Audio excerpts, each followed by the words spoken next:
الحمد لله رب العالمين والصلاة والسلام على سيد الأنبياء والمرسلين نبينا محمد وعلى آله وصحبه أجمعين أما بعد.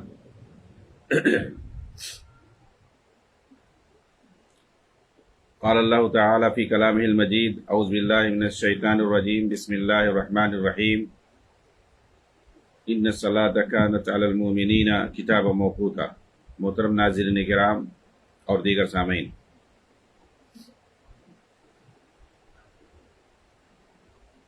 امام بربہاری رحمہ اللہ اپنی کتاب شرح السنہ کے اندر کہتے ہیں نماز کے بارے میں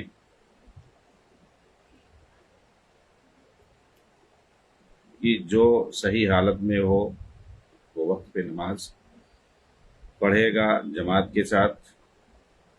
اگر کوئی معذور ہے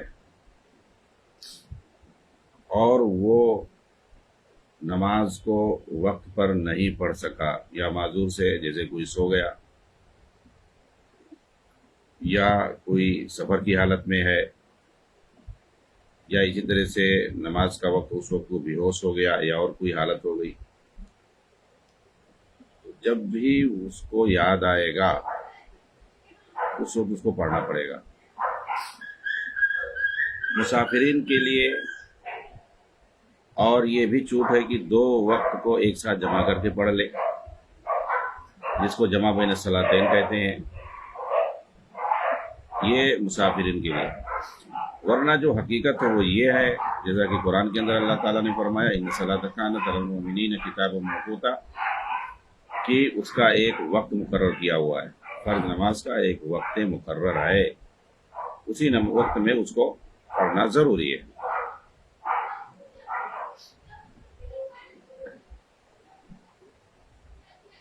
کہتے ہیں کہ امام ترمذی رحمہ اللہ نے اس تعلق سے دو ایسی حدیثیں نقل کی ہیں جن پر عمل ترک کر دیا گیا ہے. انہیں میں سے ایک حدیث ابن عباس رضی اللہ تعالیٰ عنہما کی ہے کہ نبی صلی اللہ علیہ وسلم نے ایک ساتھ 8 رکعت یا 7 رکعت پڑھی، مغرب عشاء کے ساتھ جمع تاخیر کر کے اور ظہر عصر کے ساتھ جمع تاخیر کر کے. یعنی جو جمع بین الصلاتین کیا جاتا ہے اس پہ زیادہ لوگ عمل نہیں کر رہے ہیں. اسی طرح سے ایک اور حدیث ابن عباس رضی اللہ تعالیٰ عنہما کی بیان کر رہے ہیں کہ ابن عباس رضی اللہ عنہما خطبہ دے رہے تھے مغرب کی نماز کے بعد، جیسا کہ صحیح مسلم کے اندر ہے. خطبہ کو آپ نے طویل کر دیا تو ایک آدمی کھڑا ہو کر کہنے لگا نماز کا وقت ہو گیا ہے. تو آپ نے اس سے کہا نماز کو مؤخر کر کے پڑھیے. نبی صلی اللہ علیہ وسلم نے بھی جو مجھ سے بہتر ہیں وہ بھی بغیر کسی خوف اور بغیر کسی سفر کے 8 اور 7 رکعت ایک ساتھ، یعنی مغرب عشاء کے ساتھ جمع تاخیر کر کے اور ظہر عصر کے ساتھ جمع تاخیر کر کے آپ پڑھتے تھے. امام ترمذی کہہ رہے ہیں کہ یہ عمل متروک ہو گیا. تو یعنی کبھی کبھی آپ نے ایسا عمل کیا ہے، وہ بھی سفر میں بھی نہیں ہوتے تھے اور اسی طریقے سے کوئی خوف بھی نہیں ہوتا تھا. ایک تو خوف کی حالت میں ہے جمع کرنے کے لیے ایک ساتھ پڑھنا، حالت خوف میں، حالت سفر میں، یا بارش وغیرہ کا خوف ہے یا دشمن کا خوف ہے. لیکن بعض روایتوں سے پتہ چلتا، جیسا کہ بھی بتایا گیا، کہ بغیر کسی وجہ کے بھی آپ صلی اللہ علیہ وسلم نے جمع بین الصلاتین کیا. تو اس پہ عمل جو ہے متروک ہو چکا ہے، لوگ اس پہ عمل نہیں کر رہے ہیں. مطلب ہے کہ کبھی کبھی اس پر بھی عمل کر لینا چاہیے. آگے بتا رہے ہیں کہ اس مسئلے میں بہتر یہ ہے کہ انسان اگر تاخیر کرنے پر مجبور ہو تو اس کے لیے جمع تاخیر کر لینا بہتر ہے، اس شرط کے ساتھ کہ وہ اسے سنت نہ بنا لے، یعنی اسے عادت نہ بنا لے. ابن عباس رضی اللہ تعالیٰ عنہ سے پوچھا گیا رسول اللہ صلی اللہ علیہ وسلم نے اس سے کیا مراد لیا ہے؟ تو فرمایا آپ نہیں چاہتے تھے کہ اپنی امت کو حرج میں ڈالیں، جیسا کہ اللہ تعالیٰ نے فرمایا ہے وما جعل علیکم فی الدین من حرج، دین میں تم پر کوئی تنگی نہیں رکھی گئی ہے. مطلب کوئی سختی نہیں ہے، کوئی تنگی نہیں ہے. عبادت اصل مطلوب ہے، مشقت میں انسان کو مشقت میں ڈالنا یہ اصل مطلوب نہیں ہے۔ اس لیے اگر کسی کو ظہر یا مغرب میں کوئی حرج محسوس ہو، ظہر کی نماز میں کوئی مسئلہ آ جائے یا مغرب میں کوئی مسئلہ ہو، تو اس کے لیے جائز ہے کہ وہ اسے مؤخر کر دے، یعنی ظہر کو مؤخر کر دے اور عصر میں پڑھ لے، مغرب کو مؤخر کر دے، عشاء میں پڑھ لے۔ جیسے کہ مغرب کا وقت ہو گیا، ابن عباس رضی اللہ عنہ خطبہ دیتے رہے اور مغرب کی نماز نہیں پڑھی، حالانکہ وقت ہو گیا۔ تو ایک صاحب کھڑے ہو کے بولے کہ بھائی ٹائم ہو گیا نماز کا۔ تو کہا میں بھی جانتا ہوں اللہ کے رسول نے ایسا کیا ہے۔ کیا مطلب کیا ہے؟ یعنی ابھی جو ہے عشاء میں پڑھ لیں گے ایک ساتھ۔ تو کبھی کبھی ایسا اگر کوئی کرتا ہے کوئی ضرورت کے تحت، کیونکہ بھائی خطبہ وہ کوئی اہم موضوع پہ ہو سکتا ہے، کوئی اہم معاملہ رہا ہو، خطبہ دے رہے تقریر کر رہے، خطبہ سے مراد عام تقریر، تو کوئی اہم بات رہی ہو، اسی لیے اس کو آپ نے کنٹینیو رکھا، جاری رکھا، خطبہ ختم ہو گیا، پھر اس کے بعد عشاء کے ساتھ آپ نے دونوں کو پڑھ لیا، مغرب اور عشاء۔ تو اس کو کیا کہتے ہیں؟ جمع تاخیر کہتے ہیں۔ ایسے ہی ظہر کے وقت اگر کوئی مسئلہ ہو جائے تو اس کو مؤخر آدمی کر سکتا ہے، یعنی عصر میں اسے پڑھ سکتا ہے۔ البتہ یعنی گرچہ مقیم ہو، وہ جو عذر والی حالتیں ہیں ان کو چھوڑ کر کے بھی، عذر کی حالت میں تو جائز ہی ہے، بلکہ مسافر تو بہتر ہے۔ جیسے دشمن کا خوف ہے، بارش وغیرہ ہو گئی، کیچڑ ہے راستے میں، اسی طریقے سے حالت سفر میں، تو ایسے مواقع پر تو جمع بین صلاتین صحیح ہے، اس میں کوئی شبہ نہیں۔ لیکن اس کے علاوہ بھی حضر میں مقیم ہے گھر پہ، تو اس کے لیے بھی جائز ہے۔ لیکن کس طرح جائز؟ ایسا نہیں کہ اسی کو عادت بنا لے، ڈیلی وہی کام کرے، ایک ساتھ پڑھے ظہر اور عصر، اور ایک ساتھ پڑھے عشاء کو، مغرب کو عشاء کے ساتھ، مطلب ڈیلی عادت بنا لے، یہ صحیح نہیں ہے۔ کبھی کبھی کوئی مسئلہ ہو گیا اور وہ بھی کوئی مسئلہ پیش آ جائے تو یہ ہے کہ وہ کر سکتا ہے، کوئی مسئلہ نہیں ہے۔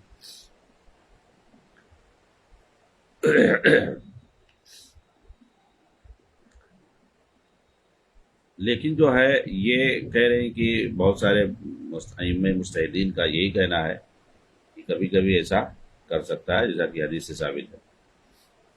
لیکن جو جمہور علماء ہیں انہی میں سے اہل الحدیث بھی ہیں، اہل الحدیث اور دیگر جمہور علماء کا کیا کہنا ہے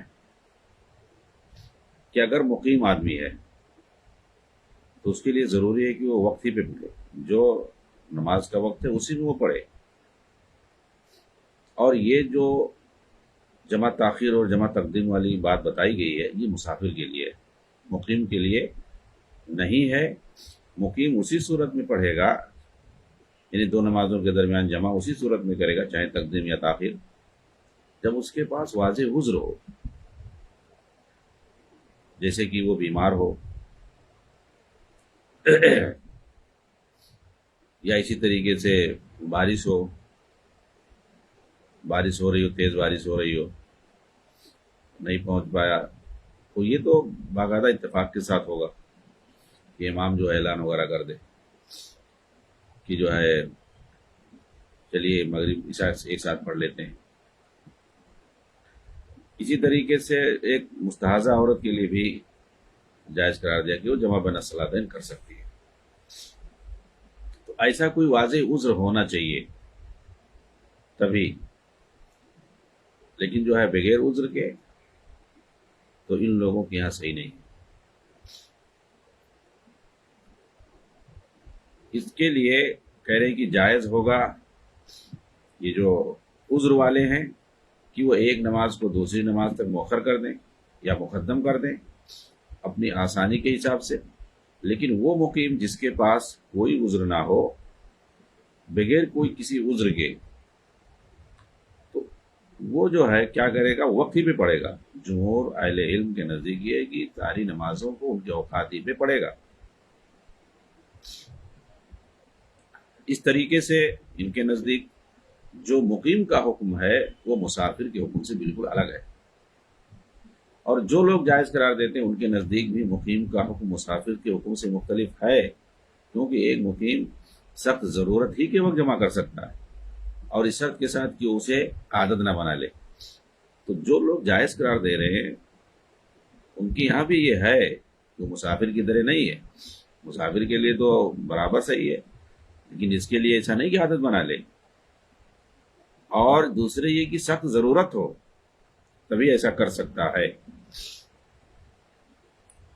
اچھا، یہ جمع بین الصلاتین کا مسئلہ ہو گیا، تو یہ سمجھ میں آیا جو راجح بات ہے یہی ہے کہ مسافر کے لیے تو کوئی مسئلہ نہیں ہے، مقیم کے لیے بھی کچھ صورتوں میں جائز ہے، وہ جمع بین الصلاتین کر سکتا ہے۔ یہ تقدیم اور تاخیر کا جو مسئلہ ہے یہ نبی صلی اللہ علیہ وسلم سے دونوں جائز ہے، جمع تقدیم بھی اور جمع تاخیر بھی، جیسا کہ بتایا گیا، جیسا کہ ابن عباس رضی اللہ تعالیٰ عنہ نے نماز پڑھائی مغرب کی عشاء میں لے جا کے، عشاء میں مطلب یعنی عشاء کے وقت میں، تو یہ جمع تاخیر ہو گئی کہ آپ کسی نماز کو مؤخر کر دیں اور اگلی نماز کے ساتھ یعنی مغرب کو مؤخر کر دیں عشاء کے ساتھ پڑھیں، تو یہ جمع تاخیر ہے۔ ظہر کو آپ مؤخر کر دیں اور عصر کے وقت میں پڑھیں تو یہ جمع تاخیر ہے۔ لیکن تقدیم کیا ہے؟ آپ عصر کو مقدم کر دیں، جیسے آپ ظہر کے وقت میں ظہر کی نماز پڑھ رہے ہیں، 1 بجے ظہر کی نماز اذان وقت ہو گیا، اس وقت آپ کو ظہر پڑھنا ہے، ظہر پڑھ لیے، اسی وقت آپ نے عصر کی نماز بھی پڑھ لی۔ ایسے ہی سورج غروب ہو گیا، آپ نے مغرب کی نماز پڑھی، اسی وقت آپ نے عشاء کی بھی پڑھ لی، یہ جمع تقدیم ہے، کیونکہ اس میں آپ نے ایک نماز کو اس کے وقت پر پڑھی ہے اور دوسری نماز کو آپ نے وقت سے پہلے پڑھی ہے مقدم کر کے، تو یہ جمع تقدیم ہے، اور یہ دونوں صورتیں نبی صلی اللہ علیہ وسلم سے ثابت ہیں۔ ایک آدمی اپنے حساب سے پڑھے گا، اگر اس کے لیے بہتر ہے جمع تقدیم تو جمع تقدیم کر لے گا، جیسے کہ مثال کے طور پر آدمی ظہر کی نماز پڑھ کے نکل رہا ہے سفر پہ، اور اس کو یہ ہے کہ راستے میں عصر کی نماز پڑھنا مشکل ہو جائے گا، تو وہ ظہر کے ساتھ عصر بھی پڑھ لے پھر نکلے، یہ جمع تقدیم ہو گئی۔ کوئی آدمی گھر سے نکل رہا ہے، ظہر سے پہلے نکل رہا ہے، یعنی جیسے 10 بجے وہ سفر پہ نکل رہا ہے، اور یہ کہ راستے میں وہ ظہر کی نماز نہیں پڑھ پائے گا، لیکن عصر میں وہ پڑھ لے جائے گا، کہیں اس کو مسجد مل جائے یا کوئی اچھی جگہ مل جائے جہاں وہ نماز پڑھ سکتا ہے صحیح سے، تو ظہر کو وہ مؤخر کر دے عصر میں، عصر کے ساتھ اس کو پڑھے، ایسے ہی مغرب کو عشاء کے ساتھ پڑھے، ایسے حالتوں میں، تو یہ جو ہے جمع تاخیر ہو گئی۔ دونوں صورتیں جائز ہیں اور دونوں صحیح ہے جمہور کے نزدیک، اہل حدیثوں کے نزدیک۔ لیکن دیکھیے حنفیوں کا مسئلہ الگ ہے، یہاں پہ ان کی یہاں کہتے ہیں دونوں صحیح نہیں ہے،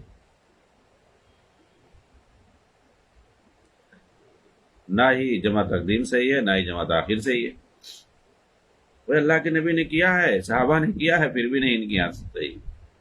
یہ لوگ بہت زیادہ ڈھول پیٹیں گے، تم لوگ جو ہے عمر کی سنت کے منکر ہو، عمر نے یہ کیا، عمر نے وہ کیا، عثمان نے یہ کیا، لیکن یہاں دیکھیے نبی نے بھی کیا ہے، صحابہ نے بھی کیا ہے، پھر بھی یہ لوگ نہیں کرتے ہیں۔ ایسے بہت سارے مسائل ہیں، تو جمع تقدیم اور جمع تاخیر ان کے یہاں دونوں نہیں صحیح۔ کیا یہ کہتے ہیں ہیلا، ہر چیز میں تو ان کے یہاں ہیلا رہتا ہے، ہیلا اپناتے ہیں، یہ کہتے ہیں جمع سوری کرے گا۔ جمع سوری کیا ہوتا ہے بھائی؟ یعنی لگے گا کہ جمع کر رہا ہے دو نمازوں کے درمیان، حالانکہ وہ جمع نہیں ہے۔ کیسے؟ کہہ رہے کہ بھائی ظہر کو اس کے آخری وقت میں کھینچ کے لے جاؤ، جہاں ظہر کا وقت ختم ہو رہا ہو وہاں پہ پڑھ لو، یعنی ختم ہونے سے پہلے پہلے ظہر کی نماز پڑھ لو، کیونکہ ظہر کی نماز کا وقت جب ختم ہو گیا تو عصر کا شروع ہو گیا، تو جیسے عصر کی نماز وقت شروع ہو اسی وقت عصر کی پڑھ لو، اس طرح سے لگے گا آپ کو کہ دونوں کو ایک ساتھ پڑھ رہے ہو۔ ظہر کو ایک دم اینڈنگ میں پڑھ رہے ہو آخر وقت میں، اور عصر کو اس کے شروع وقت میں پڑھ رہے ہو اول وقت میں، جہاں سے اس کا وقت شروع ہو رہا ہے، تو ایک کا ختم ہو رہا ہے ایک کا شروع ہو رہا ہے، وہی دونوں کو پڑھ رہے ہو اس کے. تو ظہر کا جو پڑھ رہے ہو اس کو اس کے وقت میں کویا پڑھا آپ نے، اور عصر کو عصر میں آپ نے پڑھا، دونوں کو دونوں کے وقت میں آپ نے پڑھا. اس طریقے سے گویا ایسا نہیں ہوا کہ ہم نے ظہر کو عصر میں پڑھا عصر کے وقت میں، یا عصر کو ظہر کے وقت میں پڑھا، بلکہ دونوں کو وقت میں پڑھا، اپنے اپنے وقت میں بھی پڑھ لیا اور جمع بھی ہو گیا، ایک ساتھ پڑھا آپ نے. وہ یہ ایسا بولتے ہیں. حالانکہ بھائی اس کے لیے تو اگر ایسا آپ کو پڑھنا ہے، یعنی گویا آپ ایک وقت آپ نے فکس کر دیا، تحدید کر دی، تو پھر کیا رہا؟ ظہر کو ظہر میں پڑھے عصر کو عصر میں پڑھے. یہ بیچ میں دونوں اگر کسی کے لیے اتفاق نہ پڑے تو بھائی سہولت ہے نا، اسی لیے تو کہا گیا ہے. تو اگر وہ کسی کے لیے نہ اتفاق پڑے تو کیا کرے آدمی؟ تاخیر ہو جائے، ادھر ادھر ہو جائے، اور کسی ایک دم بالکل ایگزیکٹ کسی کو پتہ تھوڑی ہوتا ہے. تو بہرحال کچھ بھی ہو، یہ لوگ یہ کہتے ہیں یعنی سنت کو انہیں چھوڑنا ہے. آپ دیکھیں گے یہ سنت کو چھوڑیں گے بدعت کو. کیا ہے یہ بدعت ہے؟ سنت کے ہوتے ہوئے جمع تقدیم اور جمع تاخیر، یہ صورت جب پائی جاتی ہے نبی صلی اللہ علیہ وسلم سے ثابت ہے، تو یہ الگ سے ایک جو ہے طریقہ ایجاد کرنے کی کیا ضرورت ہے بھائی؟ بہرحال ان کے یہاں یہ ہیلا ہے، ایسا وہ لوگ کرتے ہیں جو کہ سنت کے بالکل خلاف ہے. اور کہہ رہے ہیں کہ جہاں تک قصر کا تعلق ہے تو یہ سفر میں سنت ہے. قصر کرنا مطلب جو 4 رکعت والی نمازیں ہیں ان کو 2 پڑھنا، کم کر دینا، رکعت میں کم کر دینا. بعض لوگ تو اسے واجب مانتے ہیں کہ مسافر کے لیے قصر کرنا واجب ہے، حضرت عائشہ رضی اللہ تعالیٰ عنہ کی حدیث پر عمل کرتے ہوئے. حضرت عائشہ رضی اللہ تعالیٰ عنہ کی کیا حدیث ہے؟ کہتی ہیں کہ سفر کی حالت میں صرف 2 ہی فرض ہے، تو اس میں آپ زیادہ کیوں پڑھیں گے بھائی؟ 2 ہی جب فرض ہے تو اس لیے 2 ہی پڑھنا پڑے گا. اس سے زیادہ اگر پڑھ رہے ہیں آپ تو گویا زیادتی کر رہے ہیں. 4 رکعت حضرت عائشہ کہتے ہیں کہ 4 رکعت یہ مقیم کے لیے ہے جو گھر پہ رہے، اور مسافر کے لیے صرف 2 رکعت ہے. تو اگر سفر میں بھی آپ 4 رکعت پڑھ رہے ہیں ظہر کی تو گویا آپ غلط کر رہے ہیں. تو اس حدیث پہ عمل کرتے ہوئے کچھ لوگوں نے کہا کہ قصر کرنا مطلب 2 رکعت پڑھنا 4 والی یہ واجب ہے، اور حناف بھی کہتے ہیں یہی ان کا بھی مسئلہ ہے. بلکہ شیخ ربیع رحمہ اللہ کہہ رہے ہیں کہ ابن قیم اور شیخ البانی رحمہ اللہ وغیرہ کا بھی یہی قول ہے. یہ حضرات کہتے ہیں کہ سفر میں قصر کرنا واجب ہے، جیسا کہ ام المومنین عائشہ رضی اللہ تعالیٰ عنہ کی حدیث ہے، کہتی ہیں فرض اللہ الصلاۃ حین فرضھا رکعتین رکعتین فی الحضر والسفر فاقرت صلاۃ السفر وزیدت فی صلاۃ الحضر. کہ اللہ تعالیٰ نے پہلے 2 رکعت فرض کیا تھا چاہے وہ سفر میں ہو یا حضر میں ہو، پھر بعد میں اللہ تعالیٰ نے حضر والی نماز میں 2 رکعت کا اضافہ کر دیا تو 4 ہو گئی. تو اضافہ یہ تو 4 والے میں ہے، سفر حالت اقامت میں ہے، اور سفر والا ویسے ہی باقی رہ گیا.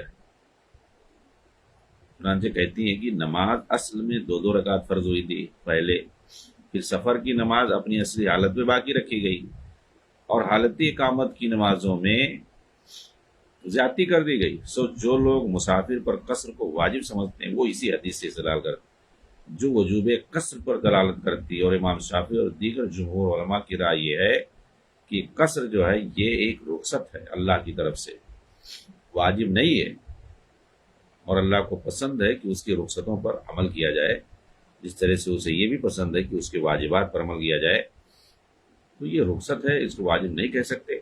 مطلب یہ کہ بہتر تو یہی ہے قصر کرنا چاہیے ان کے یہاں، لیکن اس کو واجب ٹھہرا دینا کہ اگر کوئی مطلب واجب کہنے کا مطلب یہ ہو جائے گا کہ اگر کوئی نہیں کرتا ہے اس کو سہولت ہے پوری نماز پڑھنے کا اور وہ پورا کرتا ہے نماز، اہتمام کے ساتھ نماز پڑھتا ہے، تو ایسی صورت میں گویا جو ہے وہ گنہگار ہوگا، کیونکہ ترک واجب جو ہے، تارک واجب گنہگار ہوتا ہے، واجب کو اگر کوئی ترک کرتا ہے۔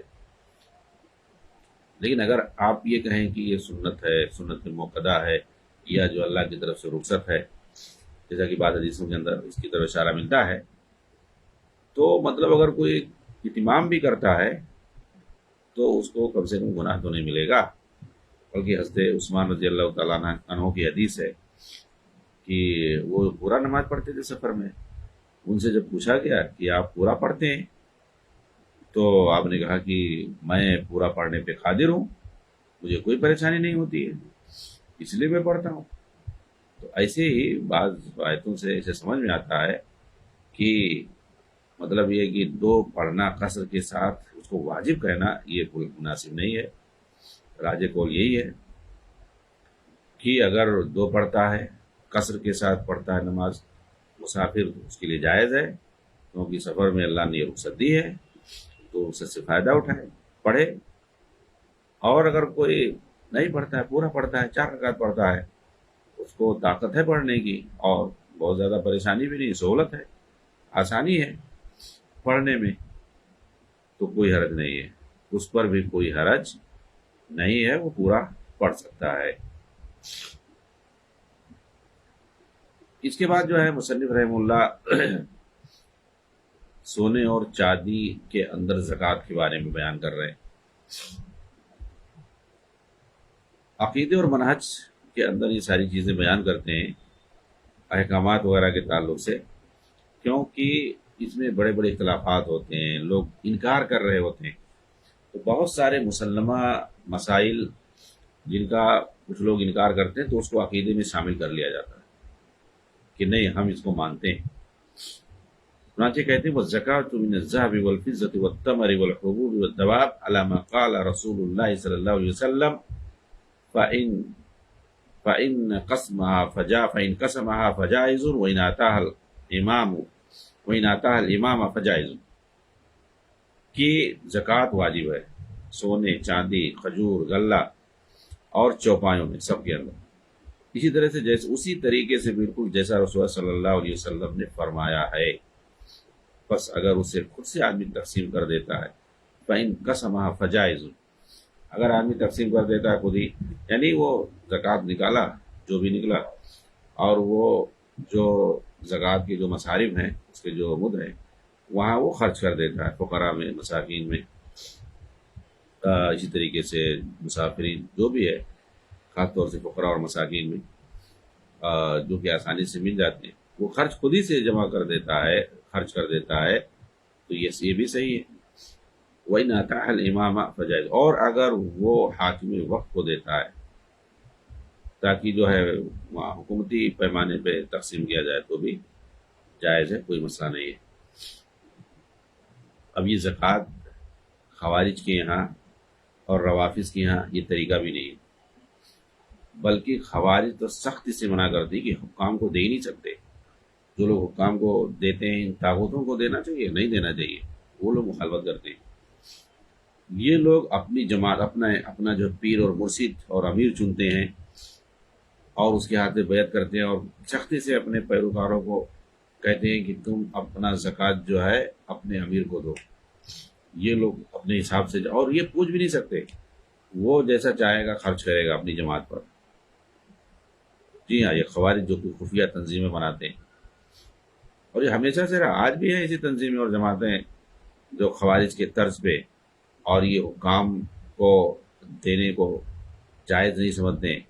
ایک ہے بھئی جائز ہے، دو یا نہ دو، اگر حکومت سختی کرے تو دینا ضروری ہو جائے گا، اور اگر سختی نہیں کرتی ہے بھی آپ دے سکتے ہو، جائز ہے، نہ دو تو بھی کوئی بات نہیں، لیکن دینا جائے۔ ان کے یہاں دینا حرام ہے، دے ہی نہیں سکتے، خوارج کے یہاں، روافظ کے یہاں بھی حکام کو نہیں دے سکتے، ان کے یہاں طاغوت ہے حکام، اپنا جو ہے ان کا جو امام ہوتا ہے اس کے ہاتھ میں بیعت کرتے ہیں، اس کو دینا ہے، پھر پوچھنا نہیں وہ کہیں بھی خرچ کرے۔ تو یہ ان کی فکر ہے، ایک تو بغاوت کرتے ہیں، اسٹیٹ انڈر اسٹیٹ یہ بنانے کے قائل، جی ہاں، تبھی تو انقلاب لاتے ہیں، اور فدائی بھی تنظیمیں بناتے ہیں، مسلح فدائی تنظیمیں بناتے ہیں، تربیت دیتے ہیں، ملک کے اندر یہ لوگ بغاوت کرتے ہیں، اور بہت سارے اس کے طریقے، تو زکوٰۃ کے سسٹم میں ایسا اور ایسے ہی جہاں بھی مالی نظام ہے تو مالیاتی جتنا بھی نظام ہوگا اس کے اندر یہ کسی سے سمجھوتا نہیں کرے گی. اس لیے حسن بصری سے خارجیوں میں سے کسی نے پوچھا حجاج بن یوسف کے بارے میں کہ ہم اس کے خلاف بغاوت کرنا چاہتے کہ کیا بھائی کیا پڑی بغاوت کرنے کی, ابھی جو ہے کب تم لوگ جو ہے لوگوں کو کٹوائے مروائے ہو, کیا کرنا چاہتے تم لوگ جو ہے بڑے دنیا دار ہو چکے ہو. کہا ہم لوگ کیسے دنیا دار ہیں ایسا ویسا, آج بھی بول دو نا تم لوگ اقتدار کے لیے لڑائی کرتے ہو تو آدمی غصہ ہو جائے گا. جتنے خارجی ہوتے ہیں وہ لوگ بھائی دین کی بات کرتے, اسلام کی بات کرتے, آپ کہتے اقتدار کے لیے. تو یہی بات تو حسن بصری رحمہ اللہ جو کہ کبار تابعین میں سے انہوں نے کہا تھا خارجیوں کو اس وقت جب انہوں نے حجاج بن یوسف کے خلاف بغاوت کرنے کی بات کہی تھی. تو انہوں نے یہی تو کہا تھا کہ تم لوگ جو ہے دنیا دار ہو. تو ان لوگوں نے اعتراض کیا, ارے ہمیں دنیا دار آپ سمجھ رہے ہیں, تو ہم لوگ تو دین کی بات کرتے ہیں, اسلام کی بات کرتے ہیں, ایسا اور ویسا. یعنی جیسے یہ لوگ نا امت کا درد بالکل ظاہر کریں گے اور کریں گے کچھ نہیں. پیچھے مقصد ان کا اقتدار, کرسی, منصب, عہدہ, یہی سب ہوتا ہے. تو انہوں نے پوچھا کہ اچھا یہ بتاؤ حجاج بن یوسف تمہیں نماز پڑھنے سے روکتا ہے؟ نہیں. روزہ رکھنے سے روکتا ہے؟ نہیں. کوئی بھی دین کا کام کرنے سے وہ روکتا ہے تمہیں؟ نہیں. تو کہا اچھا جب دین کا کام کرنے سے نہیں روکتا ہے تو اس کا مطلب یہ ہے کہ تمہیں مال و دولت دینے سے روکتا ہوگا, نہیں دیتا ہوگا جو تمہارا حق ہے. تمہارا حق جو ہونا چاہیے وہ نہیں پہنچتا ہے تم تک. تمہیں دنیاوی جو حقوق ملنا چاہیے, جو پیسے ملنا چاہیے وہ تم تک نہیں, تم کو وظیفہ نہیں دے رہا ہوگا, یا تم کو ایسے کوئی فوائد نہیں, تم کو عہدہ نہیں دے رہا ہوگا. تم چاہتے ہو کہ ہمیں فلاں عہدہ مل جائے, وہ نہیں دے رہا ہوگا. یا تم کو وظیفہ ہو سکتا ہے تم کو نہ دے رہا ہو, کاٹ دیا ہو, یا اس طریقے سے ہو. تو ہاں ہاں ہمارا کوئی کہہ رہا ہمارا وظیفہ کاٹ دیا, کوئی کہہ رہا ہے کہ جو ہمیں عہدہ نہیں دے رہا, فلاں عہدہ ہم چاہ رہے ہیں, ہم اس کی اہلیت رکھتے ہیں پھر بھی نہیں دے رہا. ٹھیک ہے یہ ظلم ہے. اگر کوئی ایسا حق رکھتا ہے وظیفہ کاٹ دینا جو ملنا چاہیے مستحق ہے, نہیں دے رہا, تو انہوں نے کہا ٹھیک ہے اس کی غلطی ہے, میں مانتا ہوں, لیکن تم لوگ جو میں کہنا چاہتا ہوں وہی تو کر رہے ہو, یعنی دنیا کے لیے لڑ رہے ہو. تم کو دنیا چاہیے اور میں کیا کہہ رہا ہوں, تو دین کا نام کیوں لیتے ہو بھائی؟ تم لڑ رہے ہو دنیا کے لیے تو دین کا نام بیچ میں کیوں لیتے ہو؟ دنیا کے لیے لڑو. تو ان کو سمجھ میں آ گیا کہ ہاں یہ تو ہم لوگوں کو بیوقوف بنایا جا رہا ہے. تو لوگ توبہ کر کے چلے آئے. اس کے بعد انہوں نے کہا دیکھو ٹھیک ہے اس کو اللہ نے مسلط کیا ہے اور لڑ کر کے جو اللہ کے عذاب سے لڑا نہیں جاتا ہے, دعائیں کی جاتی ہیں. عذاب جو ہے دعاؤں سے ٹلتا ہے. اس کی اصلاح کی دعا کرو کہ اللہ تعالیٰ تو اس کی اصلاح کر دے. تو ان کی یہاں اصلاح تھوڑی ہے, ان کی کہیں ڈکشنری میں نہیں لکھا ہے کہ اصلاح کی دعا کریں گے. خوارج کبھی نہیں اصلاح کی دعا کر سکتے. حکام کی اصلاح کی دعا کہیں ان کے یہاں لکھا ہی نہیں ہے. کیا لکھا ہے؟ لعنت, بددعا, بغاوت, انقلاب, سازش, یہ سب ان کی ڈکشنری میں لکھا ہے. حکام وقت کے خلاف سازش کرنا, بغاوت کرنا, اس کی جو ہے بدگوئی کرنا, اس کے خلاف پروپیگنڈا کرنا, اس پر لعنت بھیجنا, اس کو جو ہے برا بھلا کہنا, اس کو گالی دینا, اس کے خلاف الزامات لگانا, یہ سب ان کے یہاں لکھا ہے. تو یہ چھوڑ کر کے اس کی اصلاح کی دعا کریں گے؟ یہ تو سلف کا طریقہ ہے, صحابہ تابعین طب تابعین ائمہ اور محدثین کا طریقہ ہے. وہ لوگ جو ہے حکام وقت کے لیے دعائیں کرتے تھے, اصلاح کی دعا کرتے تھے. بعض سلف کہتے ہیں کہ اگر ہمیں معلوم ہو جائے کہ ہماری کوئی دعا اللہ قبول کرے گا, یقینی طور پر معلوم ہو جائے, تو میں اس کو حاکم وقت کے لیے خاص کر دوں. لوگوں نے پوچھا ایسا کیوں؟ تو کہا کہ اس لیے کہ اگر اس کی اصلاح ہو جائے گی, حاکم کی اگر اصلاح ہو جائے گی تو اس سے پوری امت کی اصلاح ہوگی. اگر وہ بگڑ جائے گا تو سب بگڑیں گے, اس کی اصلاح ہو جائے گی تو سب لوگوں کی اصلاح ہو جائے گی. اس لیے میں چاہتا ہوں کہ حاکم کے حق میں جو ہے میں دعا کروں, اس کی اصلاح کی دعا کروں. تو یہ تو سلف کا طریقہ ہے, صحابہ تابعین طب تابعین ائمہ اور محدثین کا طریقہ ہے. اور جو خوارج اور روافض ہیں یہ ہمیشہ جو ہے حکام کے خلاف سازشیں کرتے. کبھی یہ جو ہے ان کے حق میں دعائیں, ان کے خیر کے لیے, ان کی بھلائی کے لیے, ان کی اصلاح کے لیے, اصل اصلاح ہے, اصلاح کے لیے, خیر کے لیے, بھلائی کے لیے تو الگ بات ہے, وہ تو ہر مومن کے لیے کرنا چاہیے. لیکن اصلاح کی دعا جو کہ حکام کے حق میں کرنا چاہیے کہ جس کا فائدہ پوری امت کو ملے گا، یہ کبھی نہیں کر سکتے ہیں، یہ تو اور الٹا کریں گے تاکہ وہ حاکم، جی ہاں ان کی یہ خواہش ہوتی ہے کہ جو بھی حاکم ہے وہ اور بگڑ جائے، وہ اور ظلم کرے، تاکہ اس کو وہ بڑا بنا کے پیش کریں، اس کو کیس کریں، اس کو لوگوں کے اندر دکھائیں کہ دیکھو یہ، تاکہ جو ہے ان کا جو اپنا ٹارگٹ ہے وہاں تک وہ پہنچ سکیں، وہ جو ان کو پورا ہو۔ حاکم جتنے بڑا ظلم کرے گا، جتنے زیادہ ظلم کرے گا، اتنے ہی زیادہ یہ اپنے حق میں بہتر سمجھیں گے، کیونکہ ان کے یہاں دستور میں یہ لکھا ہوا ہے، ان کی اصول کی کتابوں میں لکھا ہوا ہے کہ جہاں کہیں بھی تم رہو، تم جو ہے طاغوتوں کے خلاف اور ظالم نظاموں کے خلاف جو ہے انقلاب لانے کی کوشش کرو، وہاں پر جو ہے ایسے نظاموں کو جڑ سے اکھاڑ پھینک دینے کے لیے تن من دھن سے کوشش کرو ہر طرح سے۔ تو ان کا کام ہی یہی ہے، یہ تو چاہتے ہی ہیں کہ جو بھی حاکم ہے کیسا بھی ہو وہ جو ہے رہنے نہ پائے، بلکہ ہم اس کی جگہ پہ آ جائیں۔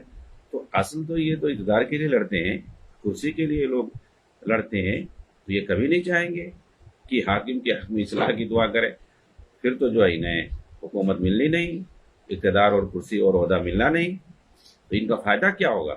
ان کی تنظیمیں جو بنتی ہیں، ان کی جماعتیں جو ہیں قائم کر، وہ تو یہی مقصد ہے نا، عہدہ حاصل کرنا، اقتدار اور کرسی حاصل کرنا، حکومت حاصل کرنا، یہ سب ان کا ٹارگٹ ہوتا ہے، اسی کے لیے بناتے ہیں۔ اور دین کا نام، شریعت کا نام، حکومت الہیہ کا نام وغیرہ وغیرہ، جو یہ شریعت اور اس طرح سے اسلامی نام جو اور پرفریب جو نعرے لگاتے ہیں، یہ صرف دکھاوے کے لیے ہوتے ہیں، بالکل سیم جو دیگر سیاسی پارٹیاں ہوتی ہیں، وہ کیسے جمہور کو، عوام کو لبھاتے ہیں اپنے جھوٹے نعروں کے ذریعے سے۔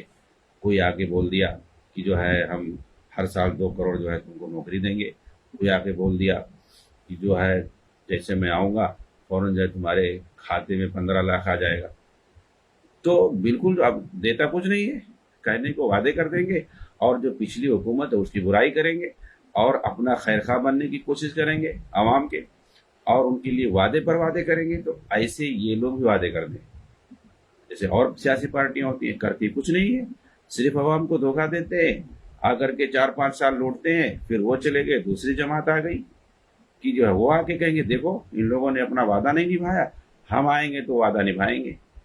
تو ایسے بالکل سیم ان لوگوں کا، بس فرق یہ ہے کہ یہ لوگ دین کا نام لیتے ہیں، خلافت کا نام لیں گے، شریعت کا نام لیں گے، نظام مصطفیٰ کا نام لیں گے، وغیرہ وغیرہ، کریں گے کچھ نہیں، اور کام وہی سب کریں گے، بلکہ پہلے کے مقابلے اور زیادہ بدتر طریقے سے یہ لوگ حکومت کریں گے، اور یہ ساری چیزیں تجربے میں آ چکی ہیں۔ اس لیے عوام جو ہے اب ان سے جو ہے دھوکے میں نہیں ہے، اور بالکل ہوشیار ہو گئی ہے۔ اسی پر میں اپنی بات ختم کرتا ہوں۔